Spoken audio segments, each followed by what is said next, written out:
nous voyons comment Laban dit à Jacob, après seulement un mois qu'il a hébergé, il dit, mais tu travailles tellement dur, je ne peux pas te laisser travailler, même si nous sommes parents, sans salaire. Qu'est-ce que je dois faire pour toi? Quel peut être ton salaire?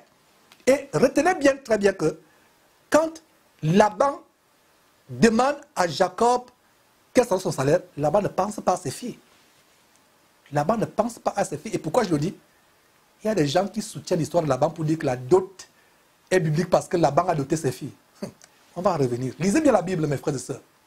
On a fait une émission sur la dot, enfin un enseignement sur le mariage où je vous montrais qu'un véritable chrétien ne peut pas vendre sa fille. Il ne peut pas vendre sa fille.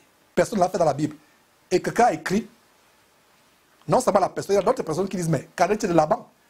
C'est pour ça qu'il dit, si vous ne lisez pas attentivement votre Bible, vous méritez d'être séduit par Satan et par les faux pasteurs qui vous enseignent des choses diaboliques. Donc, Laban qui demande à son neveu, Jacob, qu'est-ce que je peux faire pour toi? Quel peut être ton salaire?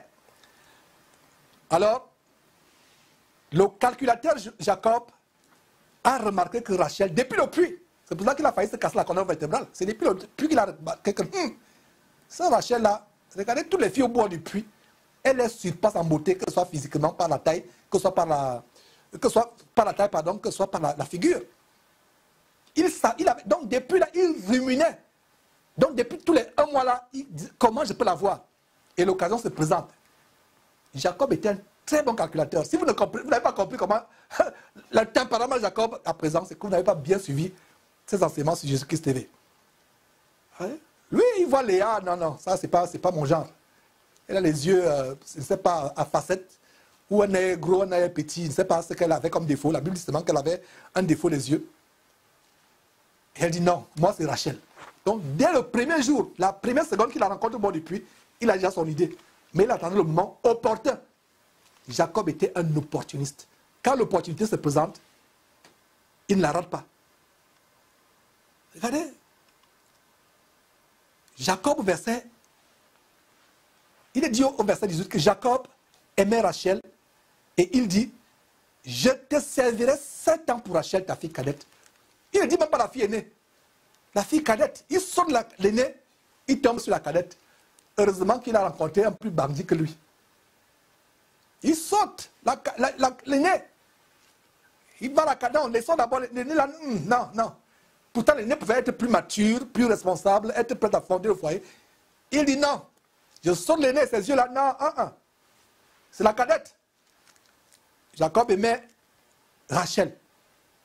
Il aimait Rachel à cause de quoi? À cause du physique. Et il dit, je te servirai, c'est lui-même qui dit, je te servirai 7 ans. Souligné en rouge ou en bleu, ou je ne sais pas, en vert, je te servirai 7 ans. Il aurait dit, je te servirai 7 mois. Il aurait dit, je te servirai 2 ans, ou 1 an, ou 3 ans. Lui-même, c'est lui qui dit. Est-ce que c'est Laban qui a imposé? Donc vous qui allez encore prendre ce verset pour dire que Laban a doté sa fille, non, ce n'est pas Laban, c'est Jacob. Jacob aimait Rachel et dit, je te servirai 7 ans pour Rachel, ta fille cadette. Il précise ta fille cadette.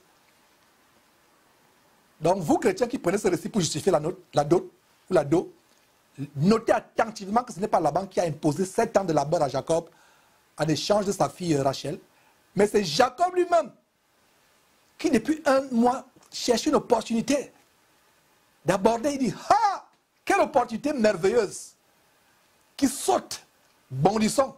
Lui-même, il propose 7 ans. S'il avait proposé 1 an, le monsieur aurait toujours accepté. Mais lui-même, il propose 7 ans. Lisez bien la Bible. Ne vous empressez pas de lire vite. Lisez attentivement. Donc, vous qui prenez ce verset pour l'ado, non.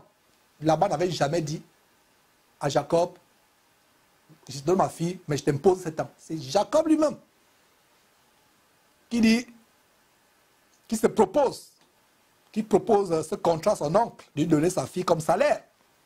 Donc vous comprenez que la dot, c'est une vente. Le salaire, c'est quoi? C'est l'argent. Donc voilà comment ce salaire est négocié ici. Voilà un verset même qui montre plutôt que quand vous imposez la dot pour votre fille, vous chrétiens, vous voulez un salaire. Vous la vendez. Vous la vendez. Voilà un verset. Comme ça, regardez bien, salaire. Verset 19. Le contrat est signé au verset 19. Et Laban dit, j'aime mieux te la donner que de la donner à un autre homme. Reste chez moi.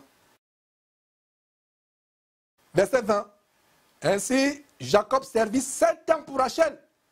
Et elle fut à ses yeux comme quelques jours parce qu'il l'aimait. Quelques jours. Souligné, elle fut à ses yeux, cette année fut à ses yeux, quelques jours parce qu'il aimait. Parce qu'il aimait, mes frères et sœurs. Voilà un merveilleux verset qui nous montre comment l'amour peut rendre légère de longues années de souffrance, de corvée. Si un homme peut aimer une femme à un tel degré, à un tel point, où cette année paraissent comme quelques jours, qu'en est-il de notre amour pour Jésus-Christ, qui est l'époux de l'Église, multiplié 7 fois 365 jours, mes frères et sœurs. Ceux qui sont forts en calcul mental, vous pouvez multiplier cela. 7 fois 365 jours. Ça va donner environ 2555 jours. Mes frères et sœurs, voilà, jour après jour, je vous ai montré, on va voir cela au chapitre prochain, 30, plus tard, la semaine prochaine, plaise à Dieu, comment il faisait atrocement froid. La nuit et le jour, c'était une fournaise ardente. Donc, jour et nuit, 365 jours, 366 jours, fois 7, ce qui donne environ 2555 jours. Cette année, malgré cela, pour Jacob furent comme 5 ou 7 jours. Pourquoi? Parce qu'il aimait Rachel. Voilà, mes frères et sœurs, ce que nous ressentons quand nous servons Dieu et le Seigneur Jésus qui est son Fils, par amour et non par contraire et non pas pour l'argent.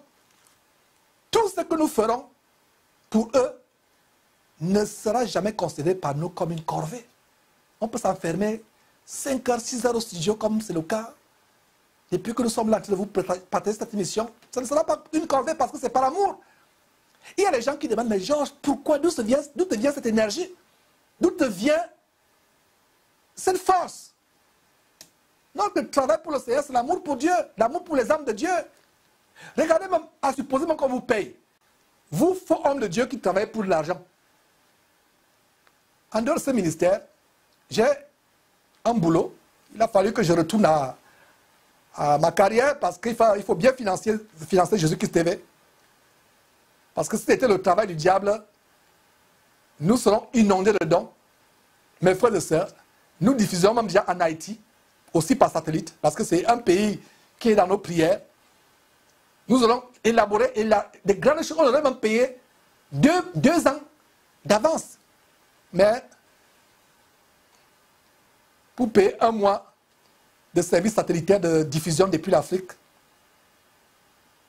jusqu'en Afrique, depuis le studio ici à Houston, quand 1 mois arrive, c'est par la foi on dit, oh Seigneur, ce mois on a pu payer. Attendons encore notre mois, il y a des fois, le mois commence, on est même loin d'avoir ne serait-ce que les 25% de ce qu'il faut payer à la fin du mois. Mais dès que la fin du mois arrive, Dieu ouvre sur une porte, ce n'est pas de la foi. Et bien de fois, il faut aussi anticiper par nos propres moyens nous-mêmes. Et regardez mes frères et sœurs, comment vous travaillez ayant un salaire. Malgré qu'on vous paye un bon salaire à la fin du mois, il y a des jours où vous êtes fatigué de travail, n'est-ce pas? Donc si un pasteur travaille pour de l'argent, il va se fatiguer un jour, il va se dépomper. Mon frère, ma soeur, si tu veux véritablement t'engager dans la voie du Seigneur, ne fais pas les choses par contrainte ou par l'argent ou par un... C'est pour cela qu'une des conditions en 1 Timothée chapitre 3 ou Tite chapitre 1 pour être homme de Dieu, serviteur de Jésus-Christ, être désintéressé. Tu ne le fais pas pour l'argent. Tu le fais pour l'amour pour Jésus-Christ. Si un Jacob peut travailler 7 ans, et au bout de ces 7 ans, on va voir ce qui est arrivé. 7 autres années ont été ajoutées, donc 14 ans. Et la Bible dit que ces 7 ans étaient pour lui quelques jours. Pourquoi? À cause de l'amour immense qu'il aimait. Comme cette histoire de ce jeune homme tourmenté au Gabon, qui aimait tellement une fille, qu'il fait 15 km à pied. Il n'a pas 5 francs pour prendre le taxi, il fait 15 km à pied. pour aller au bas de la fenêtre. Les parents de la fille étaient tellement stricts que la fille ne peut pas sortir la nuit. Donc il fait 15 km pour rester au bas de la fenêtre, donc toute la nuit ils sont en train de parler. Ils causent jusqu'au matin. De femme, il est là, ils s'endorment tous les deux. La femme, je sais pas, sa copine s'endort, lui aussi s'endort, un jeune homme tourmenté. Et il doit encore faire demi-tour. 15 km encore, 30 km à pied. Il va passer toute une nuit, il est encore rentré. Tout simplement parce qu'il doit parler toute la nuit. Si, en prenant cet exemple, si les gens du monde, comme Jacob, peuvent se sacrifier pour l'amour, pour une femme, c'est là où, aujourd'hui, en écoutant ce que je suis en train de dire, vous allez juger où est votre amour pour Dieu. Vous commencez à servir Dieu, ça devient essoufflant pour vous, ça devient... Il y a des gens, il y a une sœur avec qui on a été par le passé, on est entré en contact, elle me dit, mais vraiment, je suis content de ce qu'après 5 ans, tu es toujours aussi bourronnant, tu es toujours aussi actif. Il n'y a pas de retraite. C'est dans les congrégations, ces églises bâtiments où on dit, nous allons célébrer la mise en retraite de tel pasteur. C'était des pasteurs salariés, ce n'étaient même pas des pasteurs de Dieu. C'était des pasteurs des camps de concentration qui vous mettent en enfer. Il n'y a pas de retraite d'un homme de Dieu. Moïse a-t-il une retraite? Il n'a pas eu de retraite. Jusqu'au dernier jour, on doit prêcher. Donc quand celle me dit, je suis content parce que je trouve toujours actif, bouillonnant, où irais-je? Dès qu'on a engagé, argent ou pas argent, ce n'est pas pour l'argent. Même quand un employé te paye un grand salaire, n'est-ce pas, il y a des jours où tu veux même rester à la maison malgré le salaire? Tu es fatigué malgré le salaire. Il y a des jours où tu me dis, ah, le salaire est bon, mais aujourd'hui, non, non, non. Le réveil, sur la même, tu donnes une talon sur le réveil, c'est s'éteint. Tu continues à dormir. Tu ne veux pas aller au travail, malgré le bon salaire que tu as, n'est-ce pas? Donc ça veut dire que même le salaire, là, n'est pas une consolation. Parce qu'il travaille pour un salaire. Malheureusement, certains pasteurs travaillent pour un salaire. Honte à vous, vous travaillez pour un salaire. Il y a des églises où il faut un salaire. Il y a un salaire mensuel. Il y a des bourses pour l'emploi aux États-Unis pour des pasteurs. Où on fait des entretiens d'embauche. Ils avaient leur CV. Sortis des écoles, des séminaires, des grandes écoles. Ils ont eu des maîtrises et des doctorats en sciences divines. À travers les États-Unis, il y a les foires de l'emploi pour les pasteurs. Incroyable. Et vous allez dire que c'est des serviteurs de Dieu. Ils ne sont pas des serviteurs de Dieu. Donc, regardez comment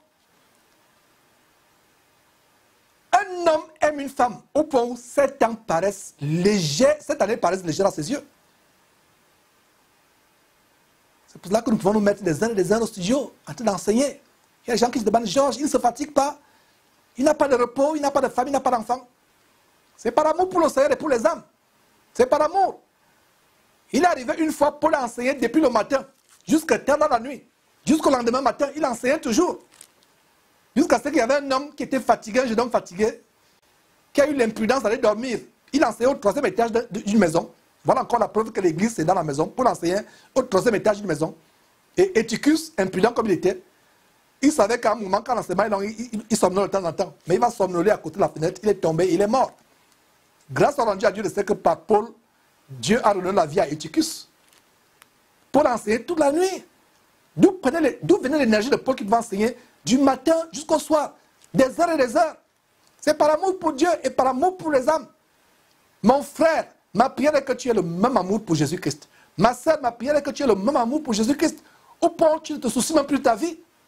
Au point où tu te sacrifies pour Jésus-Christ dans le service. Tu travailles, tu ne te fatigues pas. Tu ne te fatigues pas. Tu ne te fatigues pas. Voilà ce que nous ressentons quand nous servons Dieu et le Seigneur Jésus-Christ par amour et non par contrainte ou par un salaire pourri. En anglais, filthy lucre. Salaire pourri. Un gars sordide. Tout ce que nous ferons pour Dieu et pour Jésus-Christ ne sera jamais considéré pour nous comme une corvée. On ne trouvera jamais assez, on ne trouvera jamais que les commandements de Dieu sont pénibles. On ne trouvera jamais assez, on ne trouvera jamais que le service est un fardeau. On ne trouvera jamais assez. On ne trouvera jamais, mes frères et sœurs. L'amour que nous avons pour Dieu et pour Jésus-Christ feront que les plus grandes tâches Des nuits blanches ne seront jamais comme une corvée pour nous. Ce ne sera pas comme une corvée, ce sera comme un acte d'amour. Les veilles, regardez l'apôtre Paul qui dit, dans les veilles, dans les jeûnes, dans les prières, sans sommeil, prêchant la parole de Dieu. Notre service ne sera jamais une corvée si nous servons Dieu et Jésus-Christ par amour. Aucun sacrifice ne sera considéré comme sacrifice. Rien de ce que nous offrons comme effort ne sera jamais considéré comme exagéré. Et nous ne nous rappelons même pas de ce que nous avons fait. Il y a des chrétiens qui se rappellent, oh, j'ai fait des nuits blanches, j'ai fait des séminaires, j'ai fait cela. Non, tu ne te rappelleras même pas. Tu as fait, tu as gêné, tu as été fatigué, on t'a battu même quelque part, tu oublies. Ce n'est pas des trophées que tu mets dans ton armoire à la salle à manger pour les exhiber avec vanité aux gens qui viennent entrer. Non. On ne se rappellera même pas ce qu'on a fait pour le Seigneur, parce qu'on le fait par amour. Mais quand l'amour disparaît dans notre service, 7 jours de service deviennent comme 7 ans. Quand l'amour disparaît, ou quand on le fait tout simplement pour le salaire. Quand ça devient que je sers Dieu parce que je vais recevoir les offrandes, les dîmes, l'argent, les offrandes, 7 jours de service peuvent être comme 7 ans. 7 heures de service pour Dieu peuvent être comme 7 mois. C'est la même chose quand on se rend les services les uns aux autres. Dans le cadre du corps de Christ, si vous rendez par exemple un service à un frère, vous assistez un frère en Christ, juste parce qu'il est frère en Christ, vous allez, à un moment, vous fatiguer, vous allez chercher la gratitude, la reconnaissance de ce frère. Après un certain temps, et plus tard, ce sera comme une corvée, comme un fardeau pour vous. Vous ne pourrez jamais endurer 7 années en assistant ce frère ou cette sœur, en lui rendant le service. Mais si vous le servez, vous assistez ce frère ou cette sœur, comme étant un fils de Dieu par amour, ou une fille de Dieu par amour pour Dieu et pour Christ, comme servant Dieu lui-même, et non comme ce frère ou cette sœur, vous ne trouverez jamais cela pénible, comme une corvée ou un fardeau. Vous n'allez jamais dire à ce frère, non, je suis fatigué de t'assister. Non, là, parce que vous ne voyez pas le frère, vous voyez Dieu. Vous ne rechercherez jamais la récompense ou la gratitude ou la reconnaissance de cette sœur ou bien de ce frère. Puisque vous le faites comme le faisant pour Dieu. Peu importe le comportement désagréable de ce frère que vous servez ou que vous assistez, même s'il est d'un caractère difficile, même s'il peut être blessant de temps en temps, si vous le faites pour Dieu, par amour pour Dieu, ce ne sera jamais un fardeau. Ce ne sera jamais une corvée. À un moment, même ce frère vous blesse, vous allez vous dire non, je ne le fais pas pour le frère. Je le fais parce que j'aime Dieu. J'aime Dieu. Nous comprenons donc pourquoi, mes frères et sœurs, le Seigneur Jésus dit à l'église d'Éphèse en Apocalypse chapitre 2, il reproche pourtant une église qui continue à travailler. Il dit, ce que j'ai contre toi, église d'Éphèse, c'est que tu as oublié ton premier amour. Tu continues à œuvrer pour moi. Tu continues à œuvrer. Tu continues à faire des campagnes d'évangélisation. Avec persévérance, à travailler avec persévérance. Mais tu le fais par contrainte, par routine. Il n'y a pas d'amour. Il n'y a pas d'amour dans ce que tu fais pour moi. C'est devenu pour toi comme une simple formalité. On va encore faire comment? Alors si j'arrête, les gens vont voir que j'ai arrêté. On va voir que ce ministère qui était bouillonnant là, les gens vont... Maintenant c'est pour les gens, c'est plus pour Dieu. Voilà comment l'église d'Éphèse est devenue. Pourtant, il continue à travailler. Jésus dit à cette église, ce que j'ai contre toi, tu as oublié ton premier amour. Avant, ce n'était pas par contrainte. Avant, ce n'était pas par routine, ce n'était pas une formalité. Tu le faisais parce que tu m'aimais véritablement. Mais aujourd'hui, tu le fais avec gémissement, tu le fais avec grincement dedans. Tu le fais comme un fardeau, comme une corvée. Ce n'est plus le même dévouement comme au début quand tu m'aimais. Mes frères et sœurs. Donc, verset 20. Fermons cette parenthèse. Continuons au verset 20. Genèse, chapitre 29, verset 20. À nouveau. Jacob servit 7 années pour Rachel, et elle fut à ses yeux comme quelques jours parce qu'il l'aimait. Verset 21. Donc, dès que les 7 années arrivent, il n'a même pas cherché à ce que une seconde cherche sa sœur. Il n'a pas cherché. Dès que les 7 ans sont arrivés, il se dirige vers son oncle et futur beau-père. Il dit, hey, oncle, donne-moi ma femme, car mon temps est accompli, et j'irai vers elle.